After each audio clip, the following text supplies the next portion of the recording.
There are many possible choices. I'm just seeing where to start. And let's, we always get there anyway, so let me just start.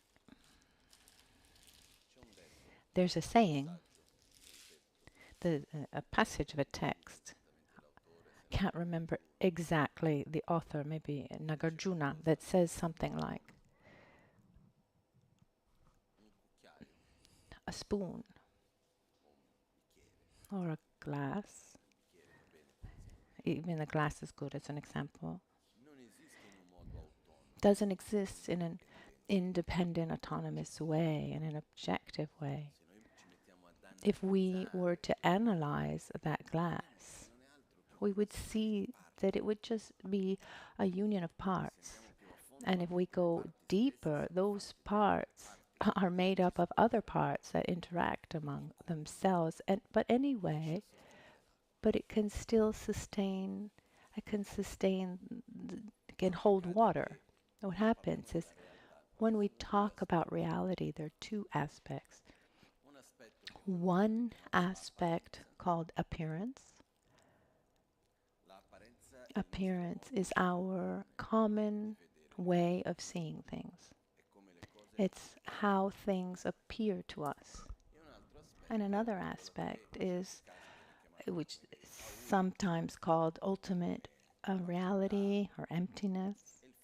It's the fact that if we were to analyze that reality, we would see that it doesn't exist as it appears.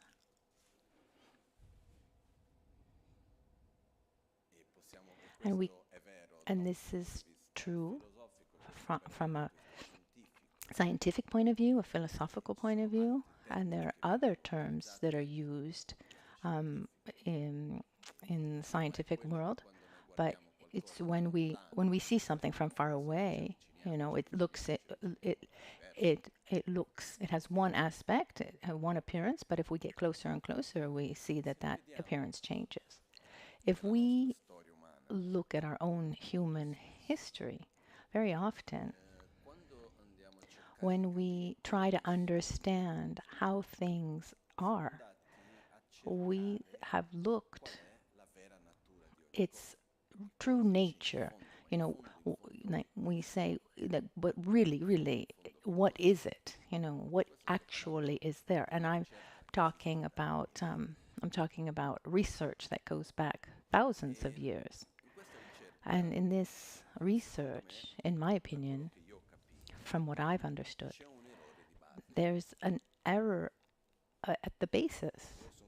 I'm sure that very often the problem is not in the answer, but in the actual question. And in the question that humans have asked for so long. So the question has been, well, at the basis, what is there? What's the ultimate nature of this reality, in a few words? And different philosophers from the east to the west, they've tried to answer this question. What is at the basis of everything? And each one has given his answer, which hardened. But there's never been an answer that has convinced everyone. Instead, Buddha, he told us that the problem is not in the answer, but in the question. The point is not what is at the basis of everything, but the question is there a basis of everything? Is there a primordial substance at the basis of everything or not?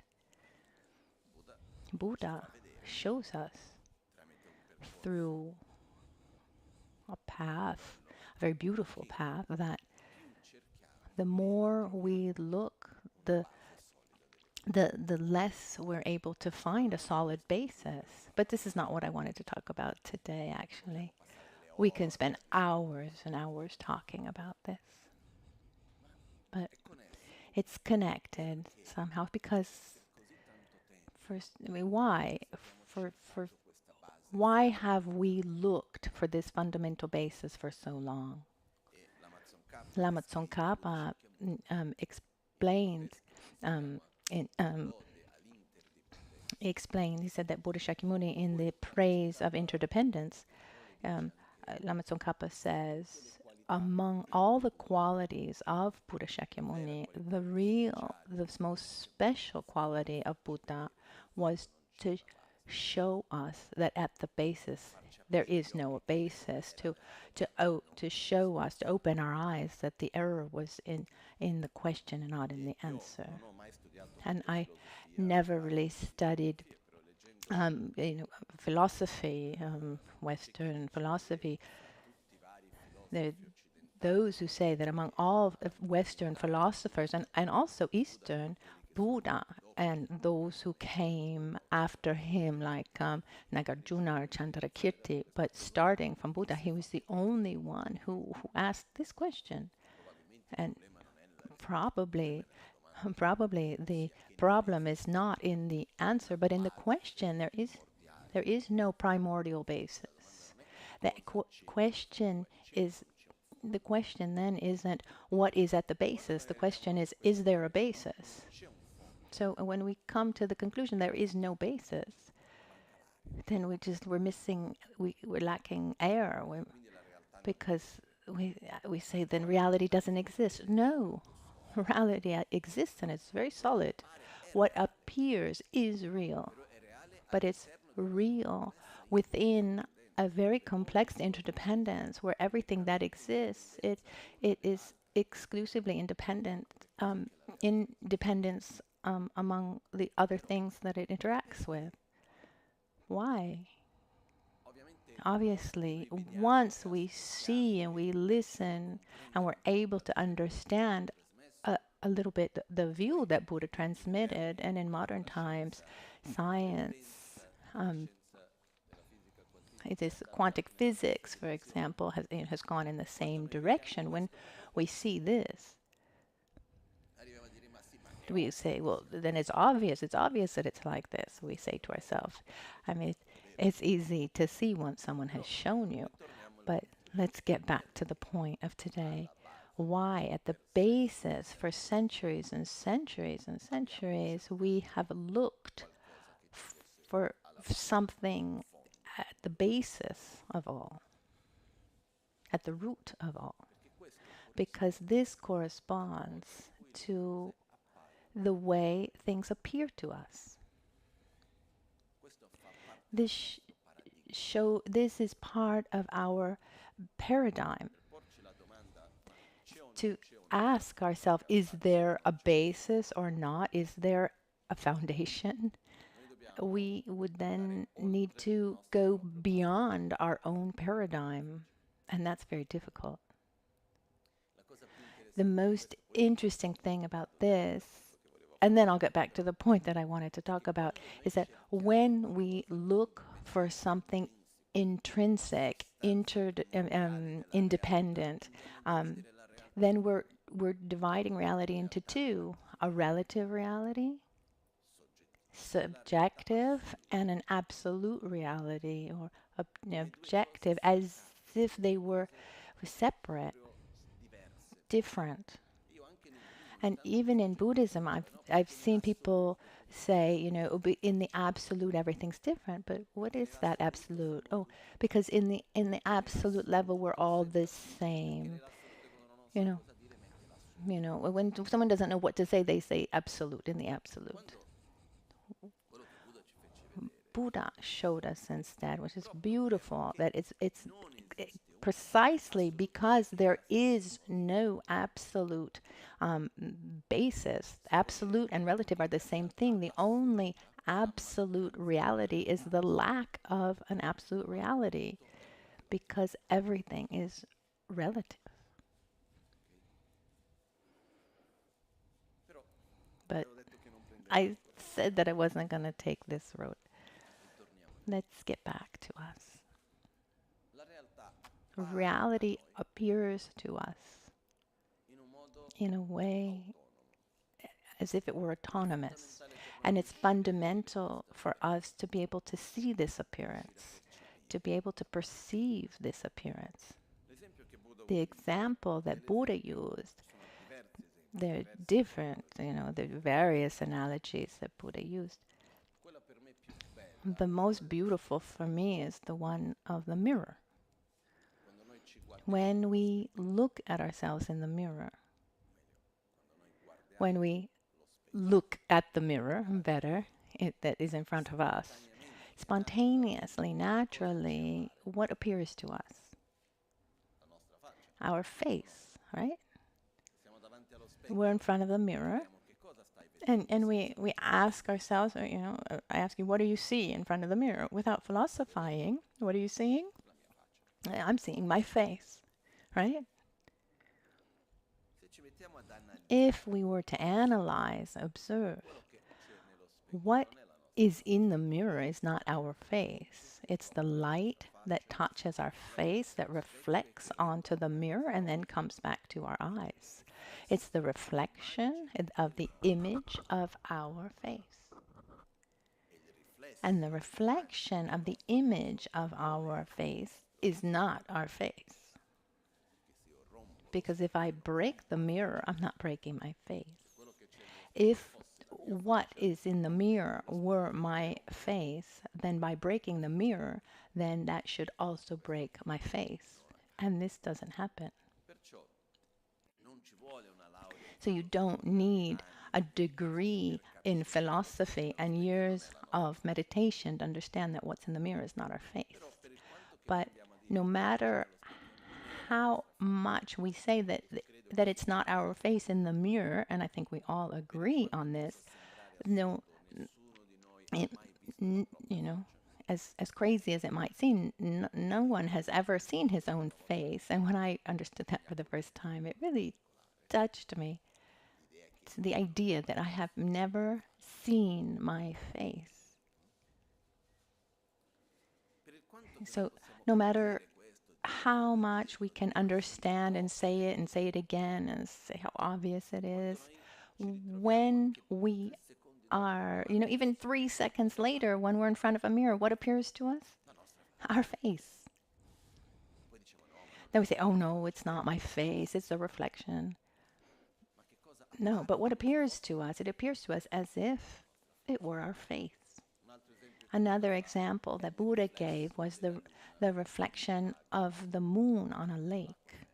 With a very still lake, on a full moon on a still lake, we see as if the moon were in the lake.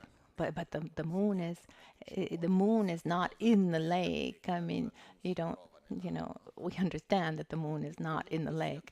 But in spite of that, it just appears as if it were the moon in the lake, even though obviously we know that it's not. But I think that the example of the mirror is more touching. What happens is when we see the reflection of our face in the mirror that appears to us as being our face, what speaks louder is appearance, not so much our understanding about how something is. When we observe the world around us, when we interact with people, various situations, etc., etc., what speaks more loudly is the appearance. And in appearance, the reality that we perceive at every moment appears to us as if it existed independently from us. As if it were something autonomous, solid, something objective. The term intrinsic is used.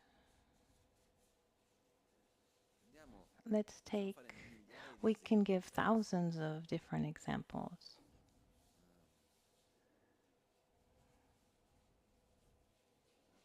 I don't know.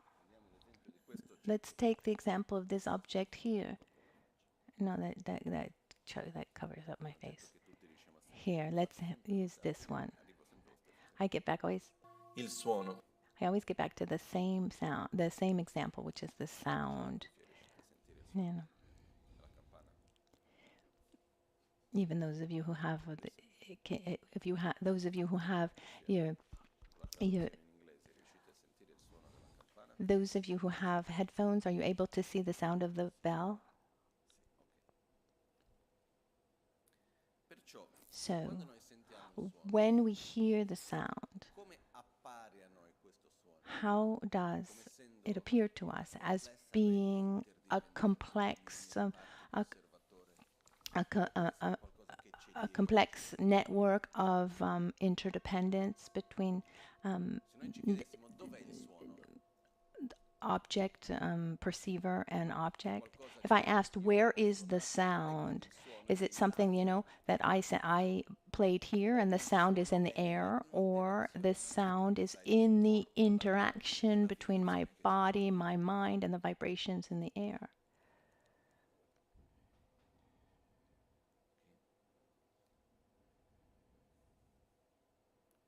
Here and there. Let's take two chairs. Let's put two chairs facing each other, and we sit in one of the chairs. So the chair that we're sitting in, we call it this chair, and the chair in front of us is that chair. We get up from this chair and we sit in that chair, and that chair then becomes this chair, and this chair becomes that chair. This and that do not exist independently of each other. Okay?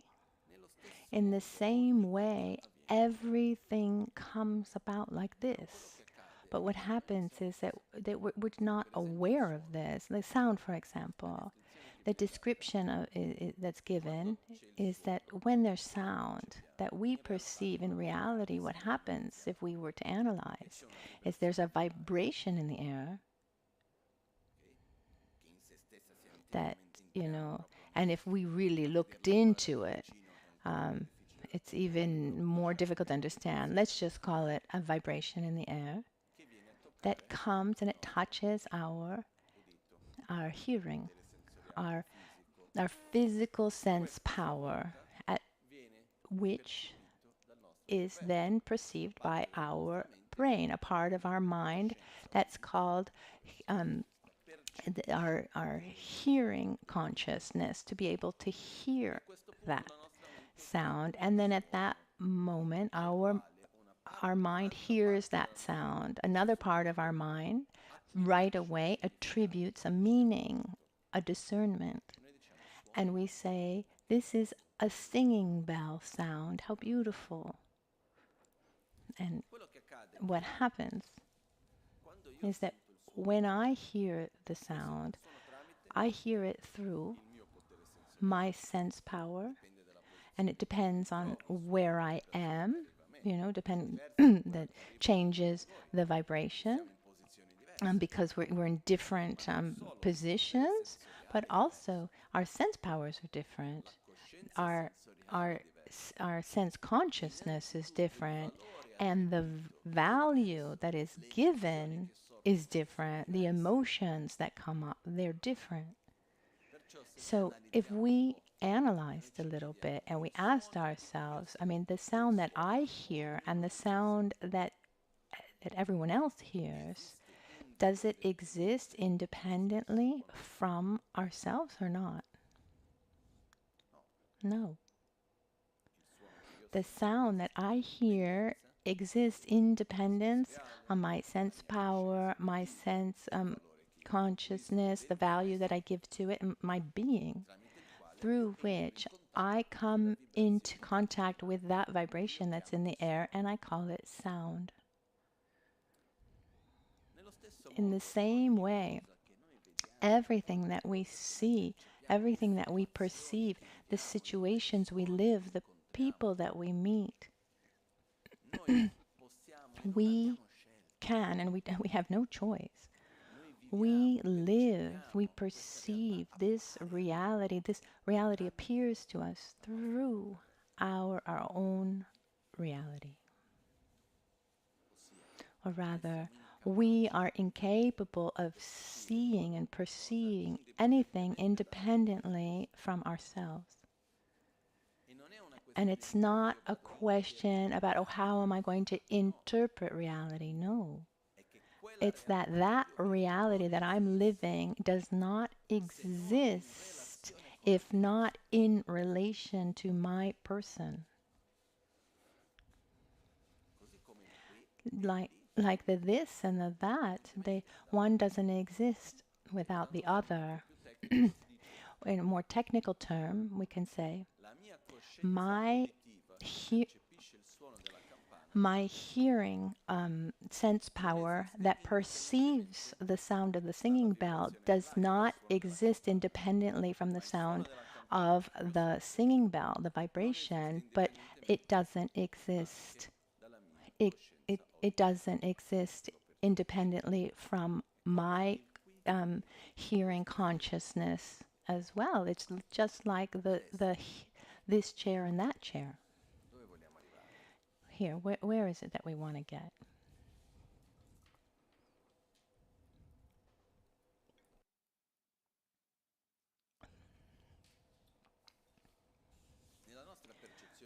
In our daily, ordinary perceptions, are we aware of this complex interdependence that we live in and the power of the observer? No. Maybe conceptually, we like philosophy, Buddhist philosophy, teachings. We try to remember, recall emptiness somewhere. There's an idea that every once in a while we try to remember, but how does reality appear to us? As being interdependent or being objective, something objective? It appears as if it were objective, and it's because of this objective appearance that that is part of our paradigm, that for centuries and centuries people have tried to understand what is at the basis of this reality, because this is the reality that we live in, that that appears to us, so there must be something at its basis. Instead, Buddha said no. But the point that I want to get to today is yet another, which is, we suffer. We come into conflict. So we develop attachment, aversion, sadness, fear, resentment. I imagine that each one of us, if not in this immediate moment, just go back a day or two. You don't have to look, you don't have to go back too far. Have we had beautiful feelings? Or also moments of suffering, moments of aversion or sadness, or some kind of unpleasant feeling. And when we feel that, what do we attribute that to? We attribute it to something. We attribute it to someone who said, another who did, a situation that's like this, another situation that's like that, etc., etc. And not to an interdependence that exists. And in this interdependence, there's a factor that touched me a lot the first time I think that I understood it. It was a Western philosopher that I was watching a video. It was a video between two thinkers, and one was describing that what we are often looking for is to find continuity with our feelings. He was talking about politics. He was saying what people want is not truth. What they want is something that corresponds to their feelings. But what we do constantly is the following. I have a feeling of malaise, of sadness. When we have this feeling of inner suffering, of malaise, or even the opposite, we feel joy or well-being, peace, what do? Do we just stay in that feeling, or do we look around and we try to find the reason why we're feeling that thing that way? Normally, we look. It's rare that one feels joyous and one stays in the joy, or feels sadness and one just lets one feel that sadness and lets it pass without trying to give a reason for it. Normally, when we have a feeling, we try to understand why. And what's interesting is when we find something that convinces us, we we feel we feel relieved, as if like the pieces of a puzzle were put together, even if there's nothing there. It's a bit like, like think of a crime, or we find the guilty one of the crime, and we can punish that one, the one that we think is guilty. Oh, justice has been served, everything's fine. But it's not true. But in our minds, okay, I found an external reason. I found something. Um, it's as if I have found some kind of correspondence between what I feel and what's outside, and we do this constantly. So to fight this correspondence, and so in this constant game, it seems like at the end that what I'm feeling is a result of what's outside of me. But if we observe very, very often, our way of perceiving is different. First, I feel something inside, and then I ask myself, why? And I look for something to justify that feeling. And what's interesting is when I find something that I think justifies that, I grasp at that as being the reason. And even when the feeling has gone, I'm still grasp at that. So I keep holding on to aversion in some cases, attachment in others, and what happens is we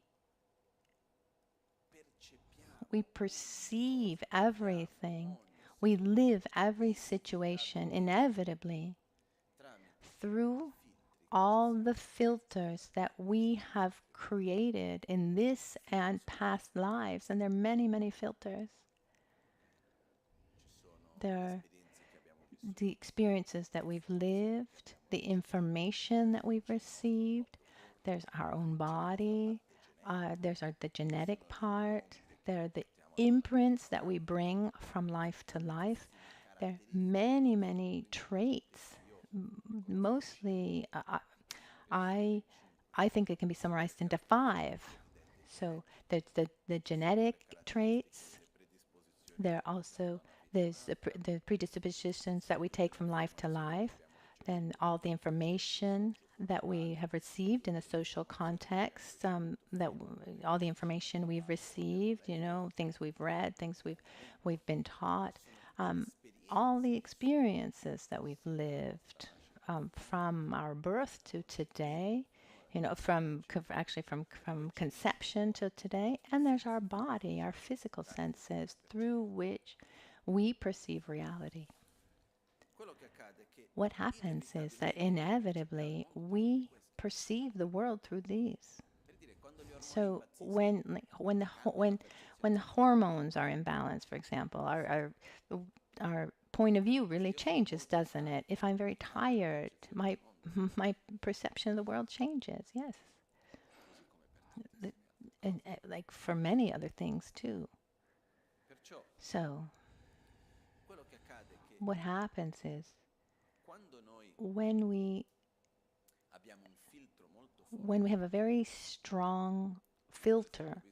For example, I've seen people who, at a certain time in their life, I don't even know when or how, they live situations that perhaps maybe even were repeated, and they live like a strong abandonment.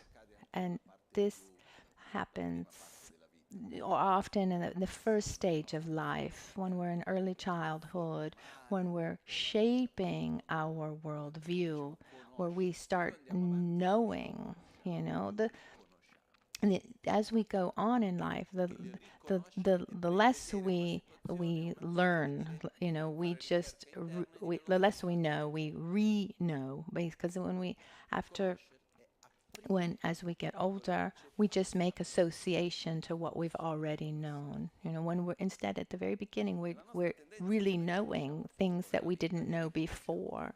You know, so as we get older, the less open we are to learn. We have this pretension to um, to think that we already know how things are. So, you know, we say, okay, I've already seen this, I know this already. And so maybe in my childhood, I had a situation, it's not my case, but let's say I lived an experience where I felt a kind of abandonment once, twice, three times. This can happen when a child um, when a child trusts someone and at a certain point can't trust that person anymore. Could be a parent, you know, maybe at a certain point is very loving and protecting, and then perhaps, you know, then the child then is beaten, you know. That can create mistrust and a feeling of abandonment. When this is shaping, when this is being shaped in that early childhood or even later, not necessarily just at the beginning, that creates a strong filter in that person, a filter of being, I am abandoned, I cannot trust. And as the years go on, that filter stays. I mean, it's possible to change that filter, to take it away. But there are some who spend their entire lives with a psychologist trying to clean and take away filters. But the point that I want to get to is that we perceive reality through these filters. And the strangest thing is that we try to create situations to justify, you know, to find and this you know, we want to justify this feeling. If I feel abandoned, it's because I am being abandoned by someone, when it's not necessarily like this. What happens is, I mean, reality appears to us as being solid, but we're projecting it. And I'm not saying that reality doesn't exist. The reality exists. I mean, the words we hear, they exist. The situations we live, they're there. But the way we live these situations, the way we listen, or the way we hear those sounds and the meanings we give to them depends on all the filters that we have. And it's an enormous quantity of filters. I have I don't have the expectation that one, you know, understands this and then all the filters fade away. It takes time. But it's important to know that you have them, that they're there. And someone will say, well, can't we just take away all these filters? I don't think so. But we can, you know, take down one and put up another.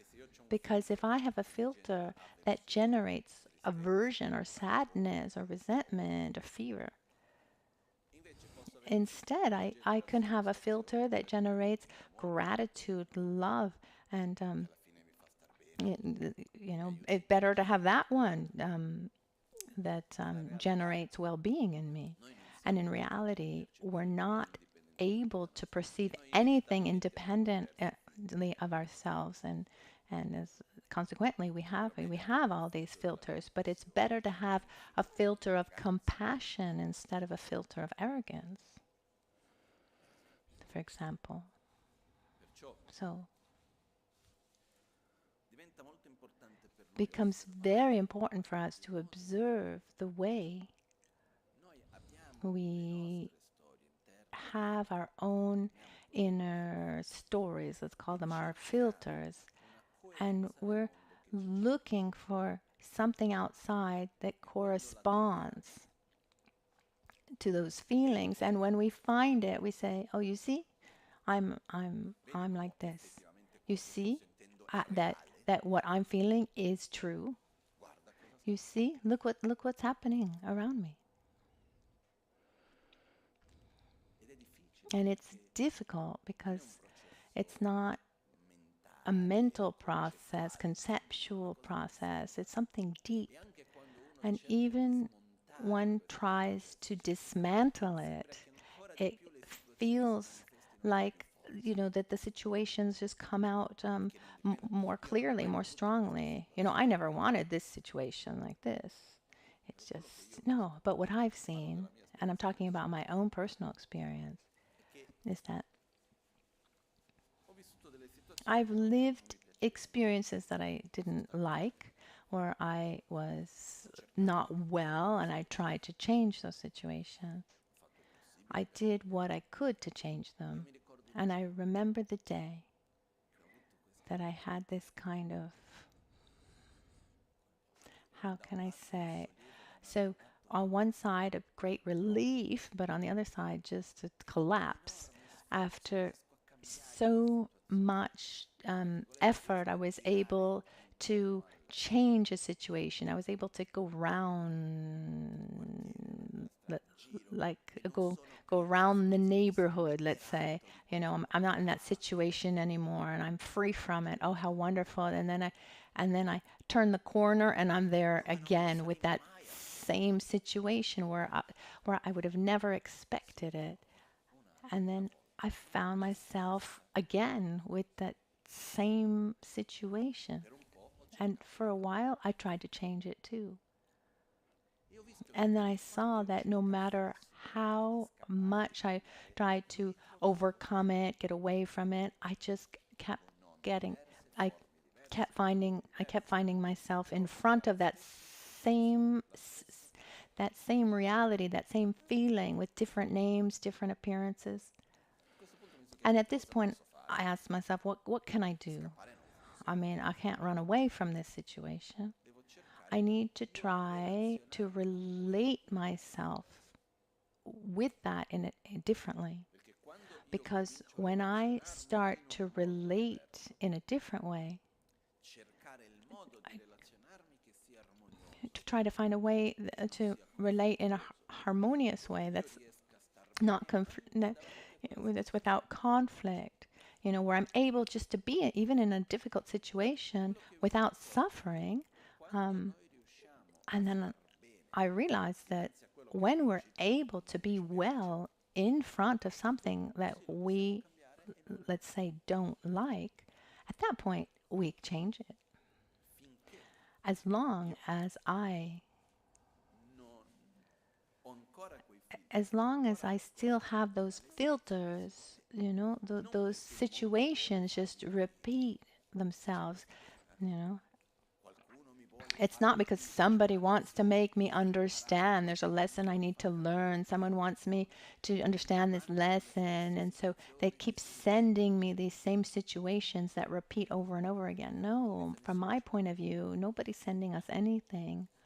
Because if, you know, you know, it would, it, you know, it would be kind of violent to make us repeat this situation again. Instead, if I have blue lenses, I'm going to see snow-capped mountains blue.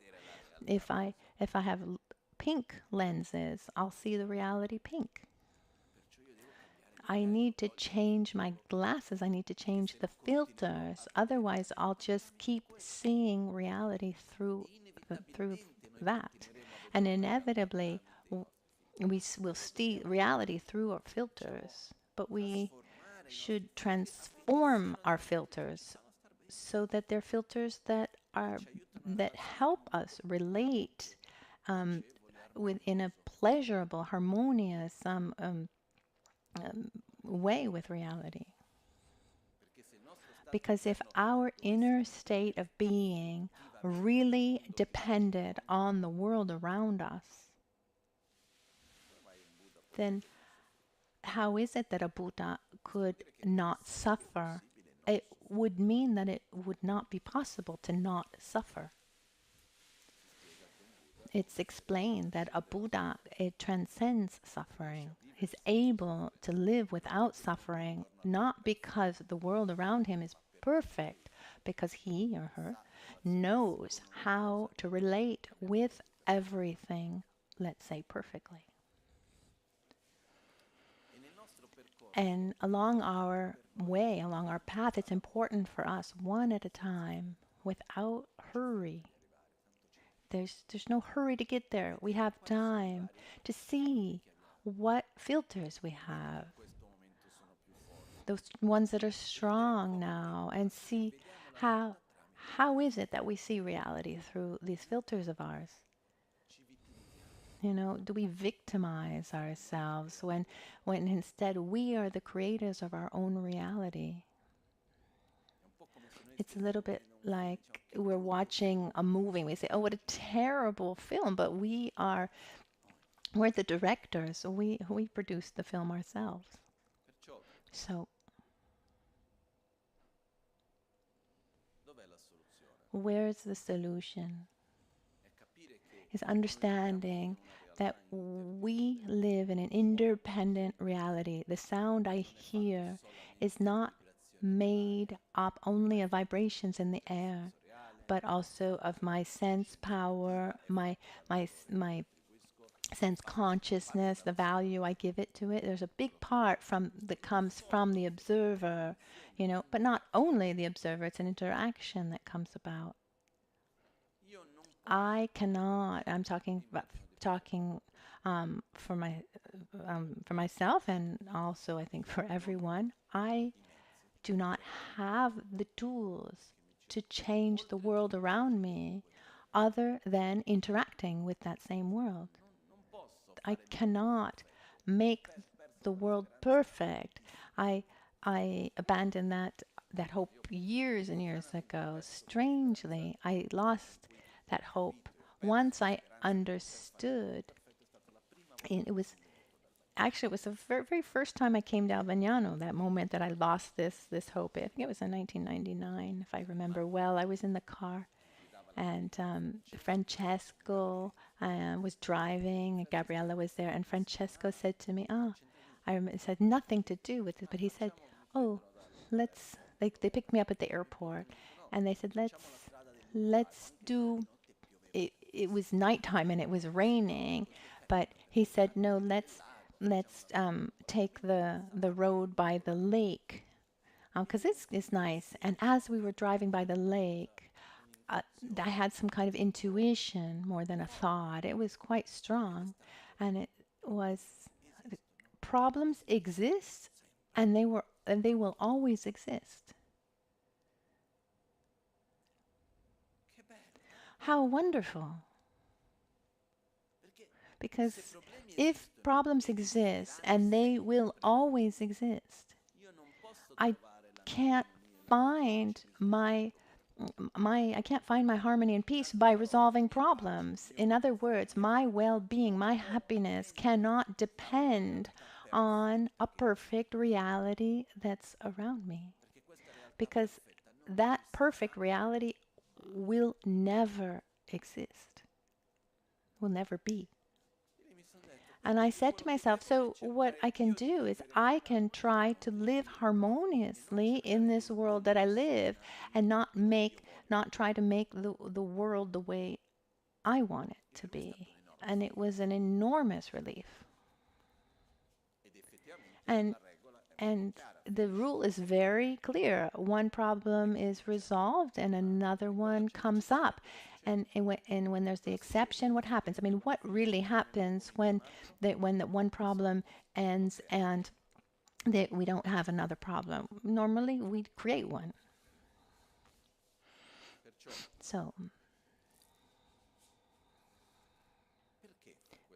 and why does this happen? Let's let's take an example of a person who's very stressed, who goes on vacation.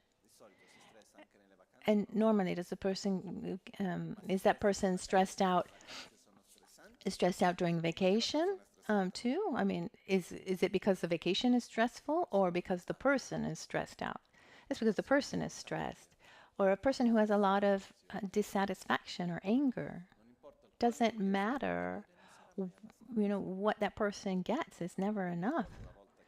I remember it was very clear. I was with someone, and there's someone very close to me, and we spent days together that were really nice, and there was not and there was nothing that wasn't that wasn't going well. Everything was fine, and this person normally was get very angry. And after I could see after a few days that the anger was fomenting, but there was nothing that the person could point his finger on because everything was going well. We were on the beach and everything was going well. There was nothing objective or what we could say, this is the problem. But I was watching and I could see that this person was starting to heat up. But there was nowhere where that person could project that feeling. We get to the airport, and the first opportunity, that poor lady at the check-in counter, and when that lady said, you need to pay for the extra luggage. It was like an atomic bomb, an explosion, enormous explosion, much greater than the situation. And the girl was really taken aback. I tried to stop my friend, but because what happens is there was something that one is used to projecting. One is at the basis is dissatisfied. And one needs to place the blame on something. So seeing it is important, but it doesn't resolve it because there are no immediate solutions. There's no magic that one can do. So that from one day to the next, one has cleaned all the filters. That's just not possible.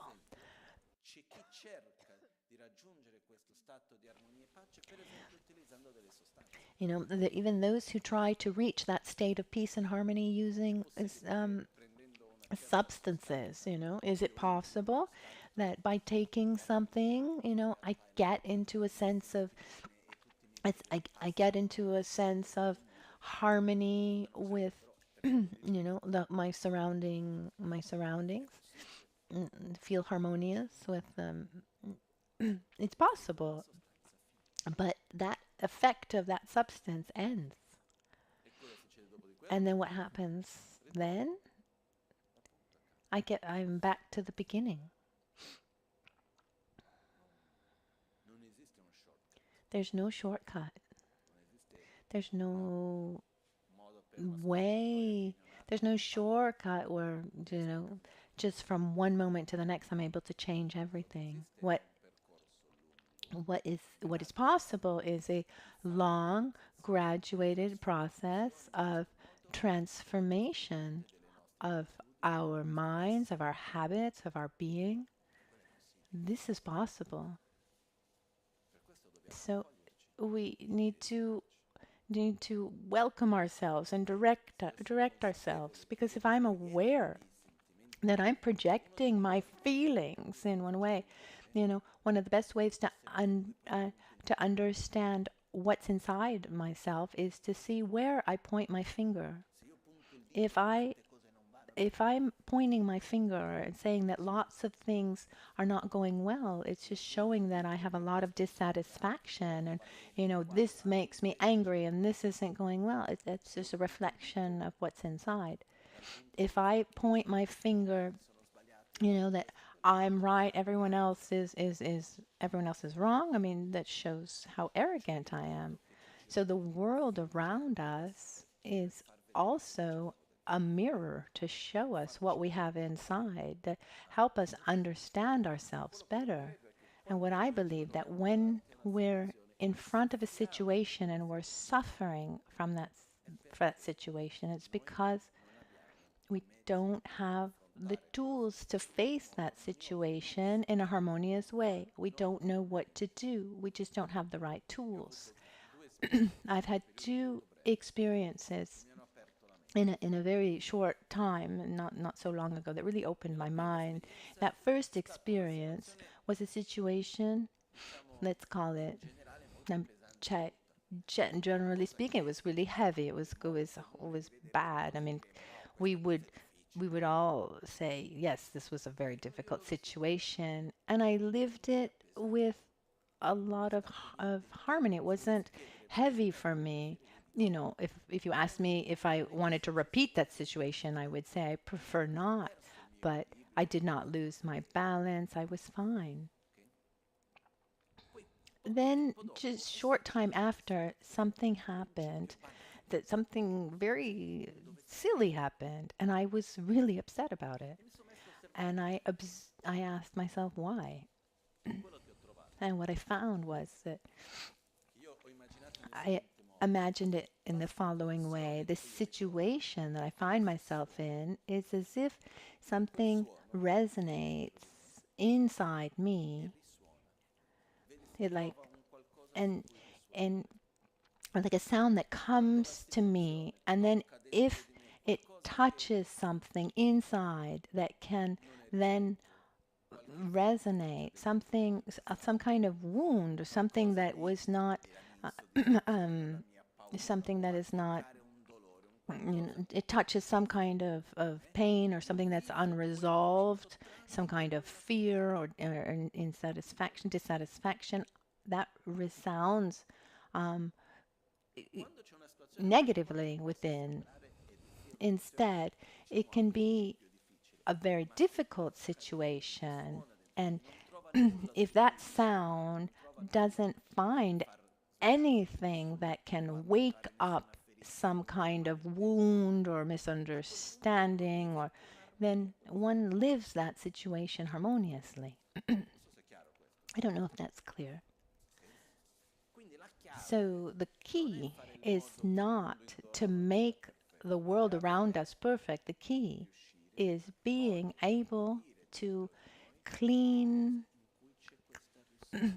clean the things inside, these wounds, and you know from this life and from past lives, that what we've accumulated. Because the problem is, when I live a reality through a certain filter, through a certain wound, it's not that it's not that the more I get angry, the more I'm using up the anger I have. If it were like this, we would, our path to enlightenment, we would we would do like weekends dedicated to anger, or weekends dedicated to jealousy, so we could use up all our mental defilements. But it doesn't work like that. Because the more I get angry, the more I familiarize myself with anger, and the same thing with envy and jealousy, and the same thing with the wounds that I have. If I have a deep sense of feeling abandoned, the the more I feel abandoned, the more I project onto the world that I'm abandoned, the the more abandoned I will be.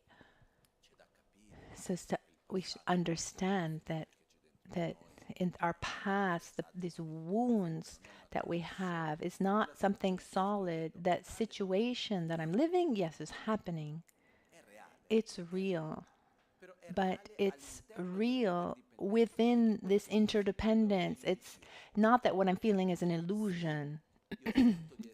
If I feel abandoned, this person did this, but this doesn't exist independently from the filter through which I perceive it.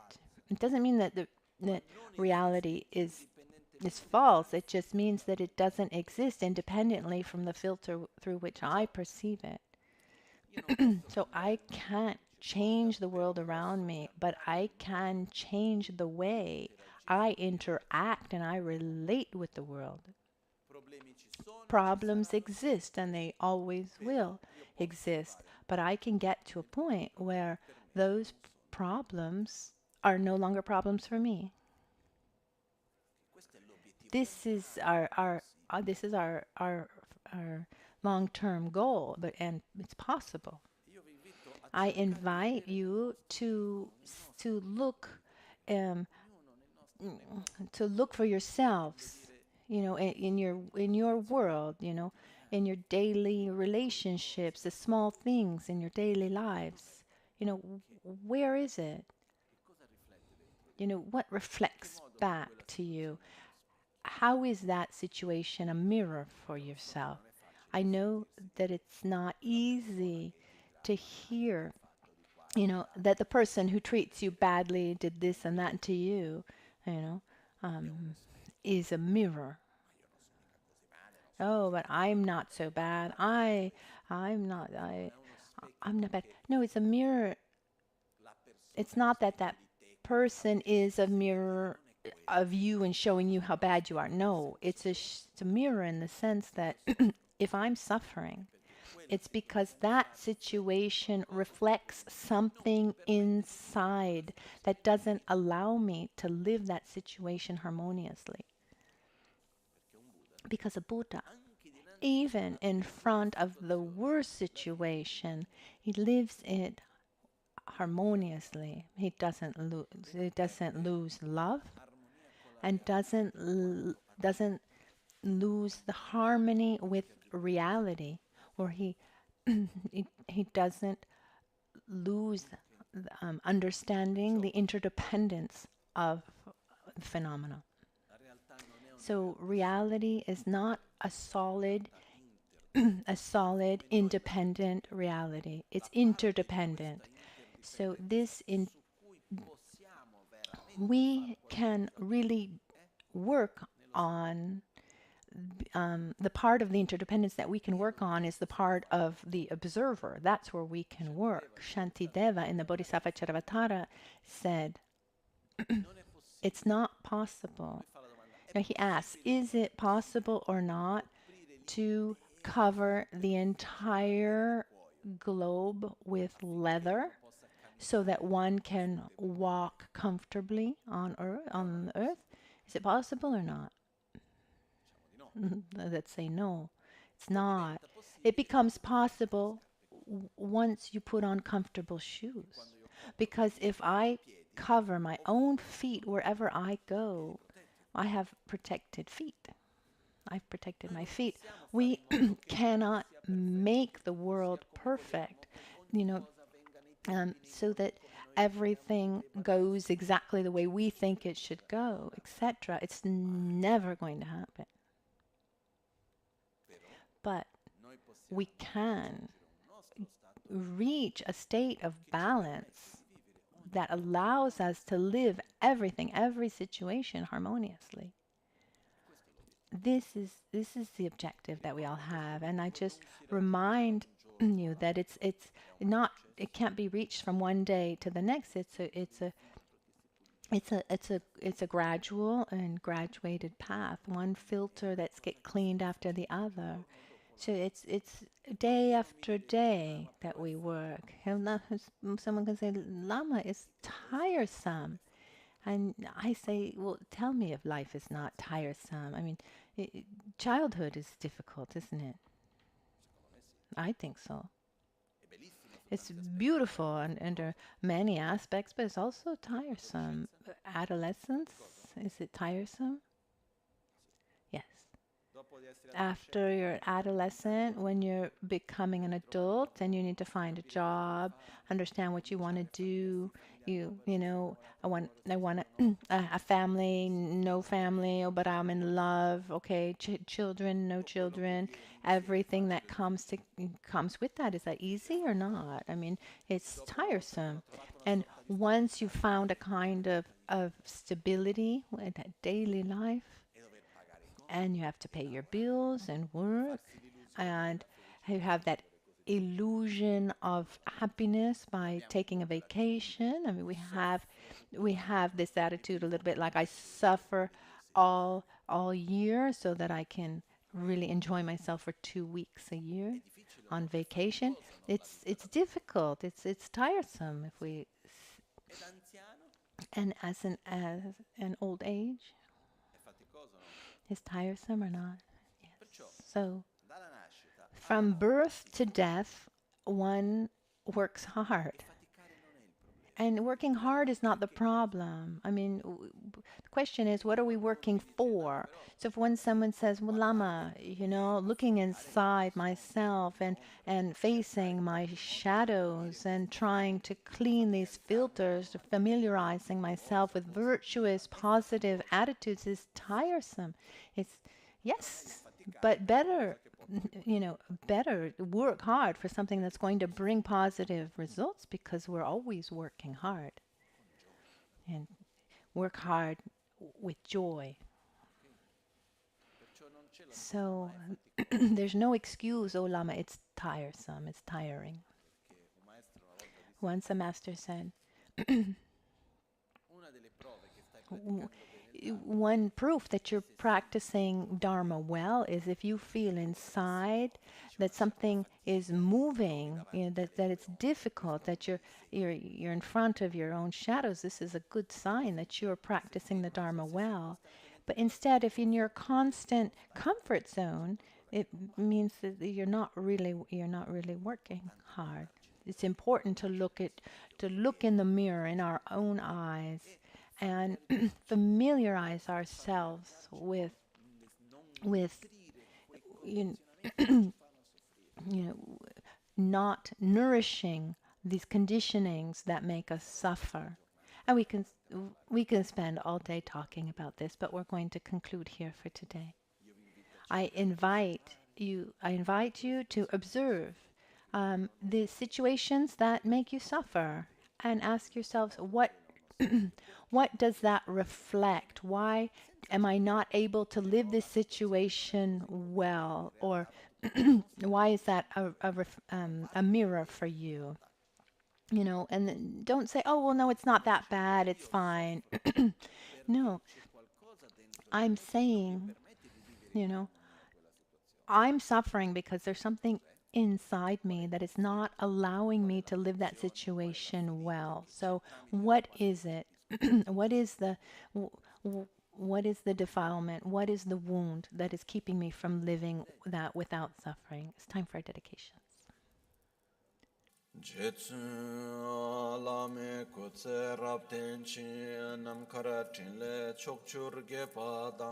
Losan tempe drume sasomgi druwe minsel takto ne gyurchi kewa kuntu yanda lama dan drame cheki pela longchechi sadan lamge yunte rabzone dorje change kopan yurtob sho nimo dele tsendele nime kunyan delekshin Nintzen takto delekpe kuncho sumki jingilo kuncho sumki ngodrobotso kuncho sumki trashisho.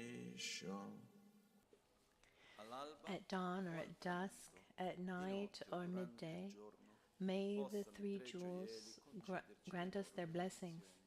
May they help us to achieve all realizations and sprinkle the path of our lives with various signs of auspiciousness. Chashidele. Have a good day.